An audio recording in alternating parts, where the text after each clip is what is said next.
Number 10. Ultimatum. Ultimatum is a now infamous event that took place in the 1610, aka the Ultimate Universe. And some felt that this storyline was the cause of that universe's downfall, that this event was so brutal, killed so many, and was so poorly received that the universe just never recovered. This storyline occurred in 2009. It was a big crossover event with 5 core issues, and then of course spin-offs. The first issue sold well, but then it dropped off hard. This series is known for the amount of heroes who died, and how brutally it happened. We have Magneto snapping Xavier's neck, Doctor Strange's head being squeezed till it explodes cause he was wrapped in the cloak by Dormammu and just But the one that got to most people was the cannibalism. When the heroes round the corner to see the Blob eating the Wasp, only for Hank to go full giant man and then bite off the Blob's head. The thing for many fans was that this brutality just felt gratuitous, as did the deaths, more like a shock value than any narrative one. And so for many fans that made it feel cheap, and it cast a pall over the series and for some, the universe. Number 9.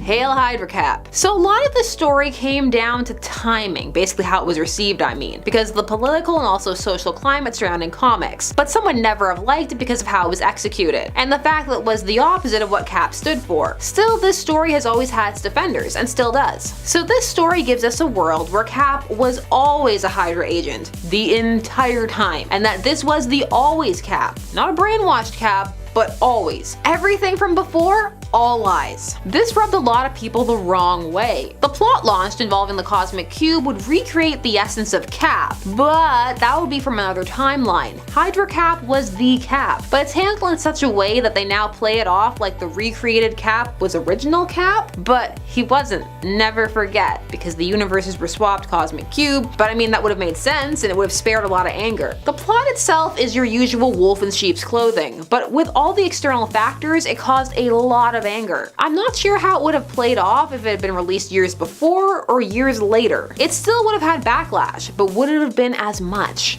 I want to visit some alternate dimensions. Number 8. Spider-Man Sins Past. This storyline comes to us from 2004 and was an attempt to go back and add some shock value and some more agency to Gwen Stacy during the whole Night Gwen Died event. But the way it was gone about was odd. We're not supposed to talk about this one. The consensus tends to be that if we all pretend hard enough, maybe it won't have happened. Like a reverse fairy. I don't believe. Here it was revealed that Gwen was having an affair with Norman Osborn, the Green Goblin himself, and that she got pregnant and had twins, and that she wanted to raise these with Peter, but Norman wanted them for himself, and that's why he killed her. Agency! I've said it before and I'll say it again. The best part of this story is how when Peter finds out, his first question is whether he was still her first. Classic. Peter then has to fight their hyper-aged twins. Aside from all the plot holes this causes, it was just not well received. Most found it unnecessary and squicky. As mentioned, most nowadays just pretend it didn't happen. And number 7.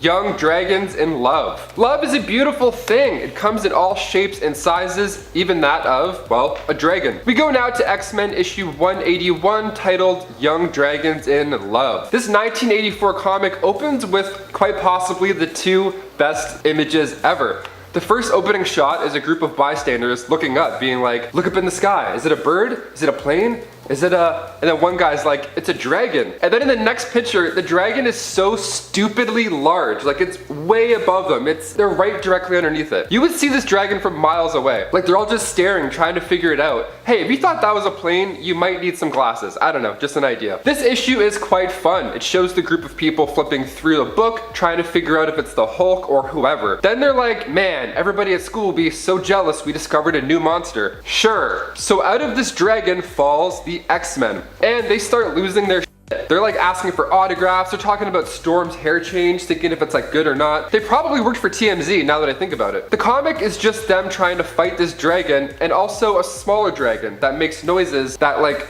contribute to the conversation. Like someone will say something, and then the little dragon will be like, sigh, after a line, but it's all smoky and dragon-like. It's amazing. And when it comes to Marvel and Dragons, after Ragnarok, I think we can pull this one off on the big screen. I'll paint myself green, I'll send in a self-tape. I'll be the dragon. Done and done. Let's do it. Number 6, performance. This story comes to us from Uncanny X-Men Annual issue number 10, where we are first introduced to Longshot, who of course comes from the MOJOverse. During this issue, while Longshot also shows up, so does a bunch of Mojo's goo. Yep. Mojo's goo. And the panels we get involving this evil plot and the goo are, well, there's something. Mojo's plan is to capture the X-Men and bring them to Mojo World to have them perform live. So he sends Longshot and the aforementioned goo, which depowers the mutants and also turns them into children. In the end, it's up to the New Mutants to save the transformed core X-Men of the day, which also happen to include Magneto. Number 5. Mojo's Media Madness. Remember that low-budget indie film that came out in like 1939? It was called The Wizard of Oz, I think it was. Oz. Had this younger singer, Judy Garfield, something like that. I don't know, not really well known. Only a handful of people have seen it, I guess. I don't know. This next X-Men issue takes the question we never knew we needed an answer to. That question being, what if the X-Men were in The Wizard of Oz? Yeah, so that villain Mojo is known for using Earth as forms of television entertainment for the universe. So in 1992, the issue titled Mojo's Media Madness had this epically weird storyline where Mojo gets Rogue, Cyclops, Beast, and Wolverine to think that they are characters from The Wizard of Oz. So Wolverine is talking like a cowardly lion, and it's actually quite hilarious. I feel like this type of story is what WandaVision is going to end up feeling like on Disney+. Just a lot of weird references and lines, opposite of how the character normally is. So if you want to see for yourself, make sure you check out X-Men issue 10 from 1997. Number 4. Something slimy this way comes. This is a bizarre story where Professor X decided to throw a surprise birthday party for Kitty Pryde, and hired the most inappropriate clown, Obnoxio, for the party. In this first panel, we see Obnoxio smoking a cigar and thinking about how he's going to spend the pile of money that the professor promised him. The even weirder part of this story is that while this crazy party is going down with this ridiculous clown, the X-Mansion is infiltrated by a villainous mutant who can turn himself into ice cream, appropriately named Ice Cream, but spelled like an eyeball and the shrieking sound that is referred to as a scream. What's more is no one seems to know that Obnoxio was coming. I guess it's a super secret surprise? And Obnoxio also ends up in a ridiculous fight with the X-Men. Not only that, he actually doesn't do too bad. During Nightwing's first solo series, writers were working to establish him with his own set of baddies. This was to really get him out of Batman's shadow. One of these villains was Blockbuster, who entered essentially his arch nemesis slot for a bit. It all escalated to the point where Blockbuster was killed and Nightwing just stood by. Because of all the ingrained don't kill mentality from his time with Bruce, this shattered him, rendered him catatonic for a minute. And as Nightwing was laying on the rooftop, traumatized, Tarantula, a villain slash anti-hero involved in this whole arc, mounted him and just had her way with him, even as he asked her to stop. This was then treated as if it did not happen. Years later, the author Devin Grayson, well, she would apologize, claiming she had an arc to go with it, but she left the book before she could implement it. This contradicted an earlier statement, where she said she hadn't understood the ramifications of the plot, largely because Nightwing's a guy. There were plots like this in the 80s too, with the New Teen Titans, then they reversed it, it was a revenge plot. These plots are fine in my opinion, though not everybody agrees with that, but you need to treat them with gravity, you need to think about it. Think it through. Number 2. Identity Crisis. In 2004, DC published a story called Identity Crisis that would end up shaping many of the characters for years to come. And some have come to feel that this story went too far, for several reasons. 1. The transformation of Dr. Light into a rapist, and the rape of Sue Dibney, the wife of the Elongated Man. 2. The death of the Elongated Man's wife and Tim Drake's father. 3. The mind wipe, not only of Dr. Light, but of Batman. That last part in particular cast the heroes in a particularly unheroic light. Even Superman, who knew about this as he sheds a single manly tear about it. The whole thing made everyone feel pretty dark and dingy. And over time, many came to feel that it had done damage to the characterizations over time. What do you think about it? Controversial. Number 1. Captain Marvel, or Miss Marvel at that time, gives birth to her rapist, Avengers 200. I'm sure some of you are not surprised that this is number 1. Avengers issue 200, any issue of that number, is supposed to be epic, a reminder of why you read the comic in the first place. Well, this giant special was essentially that episode The Lost from Star Trek TNG, but with an even creepier twist. Miss Marvel finds herself mysteriously pregnant. She has one of those hyper-fast fictional pregnancies, and the team just congratulates her. They don't treat it as scary at all. They don't even get why she would be upset. Next, she has the baby, and it ages super fast, and it turns out it's her lover from another dimension, who implanted himself in her body to come to her dimension. This was the only way he could do it. And the kicker, while in his dimension, he coerced her into being his lover in the first place, so assault. And then the team encourages her to leave with him. This was a mess on so many levels. 1. How is this a celebration of the Avengers 200th issue? 2. Wow, how amazingly tone deaf, with no thought given to larger implications. Some defend the story by saying no, it was intentional and she came back and she called them out. But that was actually the result of other writers responding to the backlash and trying to fix it, not a planned storyline. Yeah, not a good look. Memorable though, I'll give you that. No one's forgetting Avengers 200. Number 10. Songs of the Orphan Child. This is a more weird, twisty moment that is part of a longer, more confusing story, and this moment makes it pretty weird and also adds to the confusion. This moment comes to us from X-Men X-23's solo series, one of anyways. In her 2010 series, we see her take on Miss Sinister, who is really Claudia Marenko, a woman who was implanted with a genetic virus that basically transformed her into Mr. Sinister following his death. However, Mr. Sinister sought to use Miss Sinister's body to return fully, even shapeshifting or exploding into his true form, as Miss Sinister sought to gain more control over this new form herself, in essence becoming an independent though still villainous entity. This allowed us to get a moment at the end of issue 5 where we see Mr. Sinister bloodily break through Miss Sinister, popping out from beneath her form, like a hideous magic trick. Ugh. Mr. Sinister had returned. However, in the next comic he instantly disappears, turning back into Miss Sinister once more. So this whole shocking cliffhanger is instantly erased in terms of its importance for his full return. Gotta sell those comics, I guess. Number 9. The Pizza Hut Collector's Edition. There's a few locations that would be perfect for a fight. I mean, New York City gets a lot of attention in superhero movies. Usually the climax would take place in a well-known area so people can watch and be like, wow, I was right there to think I was that close to Dr. Octopus. That's so crazy. It's nice having some sort of real-life relations to a comic book story because they're pretty far-fetched, so the second you throw in some common name or common place, you can't help but attach yourself to the storyline more so. But what if the climax happened and then all of a sudden Pizza Hut. Yeah, you heard me. So back in 1993, before I even existed, there was an X-Men issue, rather there were 4 issues that were part of this X-Men Collector's Edition comics, with the 4th issue saying right on the cover, "Explosive Finale, brought to you by Pizza Hut." Yeah, so they sold these comics back then in Pizza Huts, about Cyclops and Bishop when the climax is them going into a computer, and it's pretty wacky. They're like, whoa, all the cyberspace is warping around us. The visuals are all retro, green and yellow. Then this giant face appears, and it's none other than Arcade. He compromised Cerebro's core, or did he? So the fact that this is like a Pizza Hut comic series is hilarious because it's a good story, but then Pizza Hut's like, hey, don't forget about us. Like, you could straight up go in, order a pizza, grab a comic book, and then pay at the counter. That would be the best day ever, hands down. The end of the series was a little odd, however. See, it was all Professor X and he was testing the X-Men. And he finishes the 4th and final issue with a little monologue about how he could always rely on a few good mutants to get the job done. And then Jubilee's like, yeah, for sure. Anyways, anyone wants some pizza? And then, yeah, it's an advertisement. It's just like, hey, check this out. Psych, medium pepperoni, debit. Number 8, Star Trek / X-Men. As weird as this one sounds, it actually made more sense than some other straight up X-Men stories. This crossover comic titled just Star Trek / X-Men saw our favorite mutants teaming up with the original series crew of the Starship Enterprise. The worlds collided due to a rift in space, through which Proteus was able to move through and take hold of the long dead crewmate Gary Mitchell. In this issue, we get to see some pretty great shared moments between the two teams. Both Bones and Beast respond when Dr. McCoy is called upon, and Wolverine gets knocked out by Spock's Vulcan nerve pinch. Marvel character Gladiator is also featured in the issue and even punches Captain Kirk's ship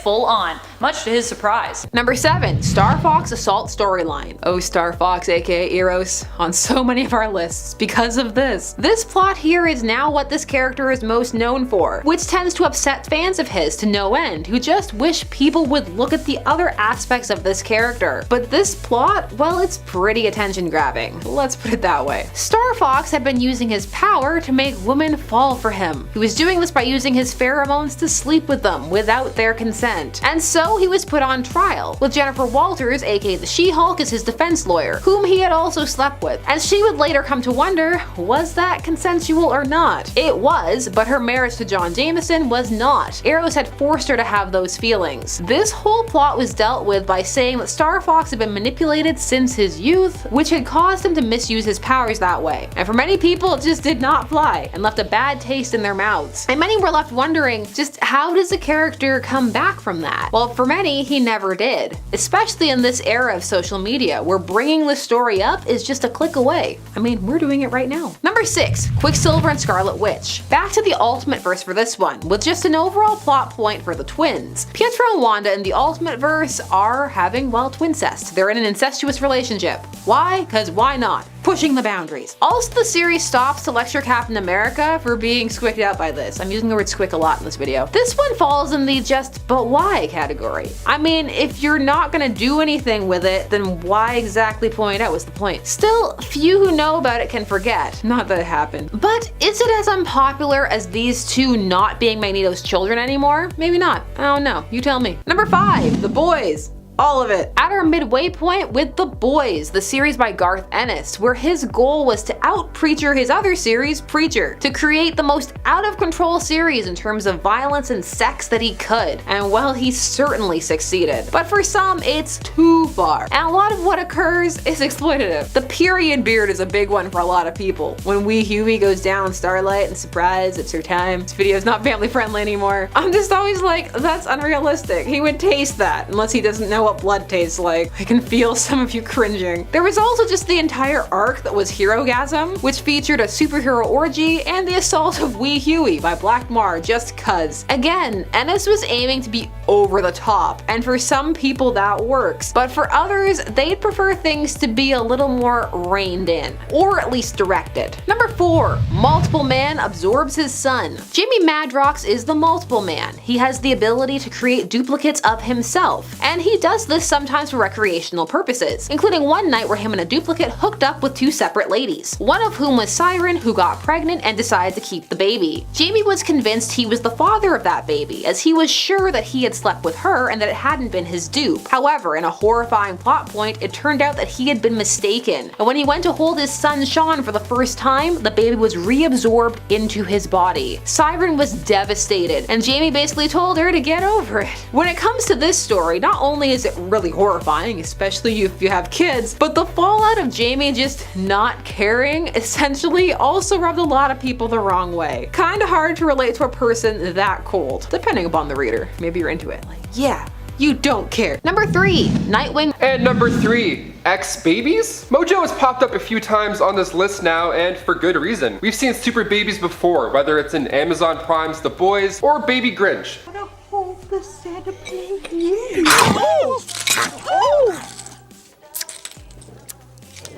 Yeah, that part always hurt my teeth. I can't watch that. I get flashbacks from when I broke my front teeth. No thank you. But we also have X-Babies. That's right, so Mojo went ahead and did the X-Men dirty. So in the X-Men Annual Issue 10, Mojo is inspired by Muppet Babies and thinks, you know what would be pretty cool? X-Men babies. And it was pretty cool. This issue was released in 1986 and was the issue that introduced Longshot, actually. I like Baby Wolverine. He still rocks the claws and he's a badass, but he's like a cute badass. He has the hair. It's amazing. If I have a kid, I'm gonna dress him up like Wolverine and hopefully he doesn't talk the same. I don't know. They say golly gumbucks in the issue quite a bit, and now I'm gonna start saying golly gumbucks all the time. If you could see any X-Men as a baby in live action, which one would you pick? Comment down below so we can chat about it next video. Number 2, Professor X gets sent weird honeymoon pictures. This is more of a moment that happened in the story Hell Hath No Fury as opposed to the whole story itself being weird. But the moment is so weird, it just needs to be touched on. At the beginning of the comic, we see Professor X reminiscing on the first of his students and also the first to join his X-Men team, pupil Scott Summers. Cyclops has recently left the team to settle down with his now new wife, Madeline Pryor, who looks exactly like Jean Grey. Scott had considered that she might actually be the reincarnation of Jean, but we later find out that she was actually Jean's clone created by Mr. Sinister. Professor X is reading a letter he's received from Scott detailing the events of his newlywed life and includes a picture of Scott and Maddie in bed together. Not only is that a weird thing to send your teacher slash father figure, but it's also weird in the sense that it makes you wonder who was taking this picture. Scott and Maddie also appear to possibly be both naked while in bed as well, so there's that. And finally, number 1. Dracula? This time of the year is my favorite. The smell of leaves, decaying, lots of chocolate, and people that look like Dracula. I don't know, sign me up. Halloween always slaps. Now, I figured it was only fitting to end this wacky list with Dracula himself making an appearance in the X-Men universe. We go now to X-Men Apocalypse vs. Dracula, which made its debut back in 2006. The series is quite cool, but of course it takes place in 1459, so right off the bat, pun intended, you're drawn into this medieval artwork and you see Vlad the Impaler just murking people like left and right. It's kind of like the Battle of the Bastards episode from Game of Thrones. Just a lot of metal clashing. Any movie with metal clashing, I'm in, sign me up. I love this kind of theme, the dark and spooky, like let's go. With Mahershala Ali signed on to play Blade in the MCU, I don't think we're that far out from seeing Dracula fight some Avengers. Jared Leto and Morbius as well. I think we got some bloodsuckers in the pipeline.